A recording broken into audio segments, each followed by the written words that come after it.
ಬರ್ರಿ ನಾನು ರಮಾ ತ್ರಿವಿಕ್ರಮ ದೇವರ ದೇವಸ್ಥಾನದ ವಿಶೇಷತೆ ತಿಳಿಸ್ಕೊಡ್ತೀನಿ.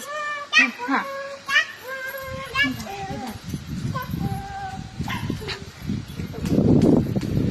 ಆರತಿ ನಡೆದ ಒಳಗ ಬಂದೆ.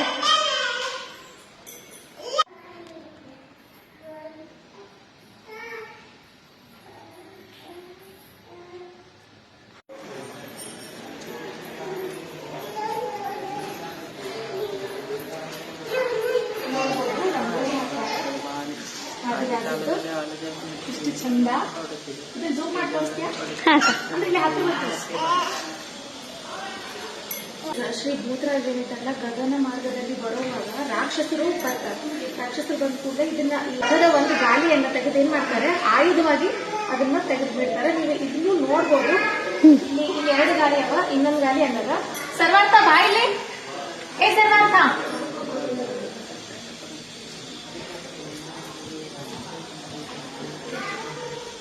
ಈ ಎಲ್ಲ ಚಿತ್ರ ಇವುಗಳನ್ನ ನೋಡ್ಬೋದು. ಇಲ್ಲಿ ಎಷ್ಟು ಚಂದ ಅಂತಂದ್ರೆ ಇದೆಲ್ಲ ನಿಂತಲ್ಲಿ ಮಾತ್ರ ನೋಡ್ಲಿಕ್ಕೆ ಸಾಧ್ಯ. ಪ್ರತಿಯೊಬ್ಬರು ಮಾಡ್ಕೊಂತ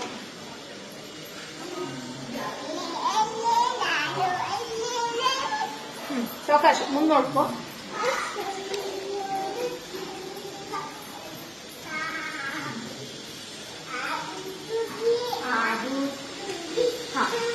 ನೋಡ್ಬೋದು ನೀವು. ರಥ ಅಂತಂದ್ರೆ 4 ಗಾಲಿ ಇದೆ ಸಹಜವಾಗಿ. ಸೊ 3 ಅಲ್ಲಿ 2 ತೋರಿಸಿದೆ. ಈ ಕಡೆ ನೋಡಿದ್ರು 2. ಯಾಕಂದ್ರೆ ಭೂತರಾಜರು ಏನ್ ಮಾಡ್ತಾರೆ, ಒಂದು ರಥದ ಗಾಲಿಯನ್ನ ಆಯುಧವಾಗಿ ರಾಕ್ಷಸರ ಮೇಲೆ ಪ್ರಯೋಗ ಮಾಡ್ತಾರೆ. ಸೊ ಇದು ನಮಗೆ ಸಾಕ್ಷಿ. ರಥ ಸಮೇತವಾಗಿ ಇದೇನದಲ್ಲ, ಇದು ರಥ, ಇದು ಕಲ್ಲಿನ ರಥ.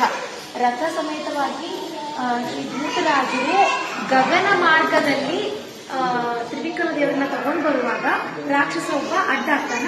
ಆ ಒಂದು ರಥದ ಗಾಲಿಯನ್ನ ಆಯುಧವಾಗಿ ಬಳಸಿ ತಗೊಂಡು ಇಲ್ಲಿ ಸ್ಥಾಪನೆ ಮಾಡ್ತಾರೆ. ಅದರ ಕುರುಹಾಗಿ ನಾವು ಈ ಶಿಲಾರಥವನ್ನ ನೋಡ್ಬೋದು. 3 ಗಾಲಿಯ ಶಿಲಾರಥ.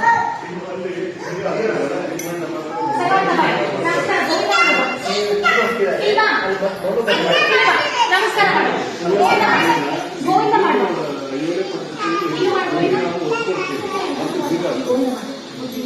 Gonza.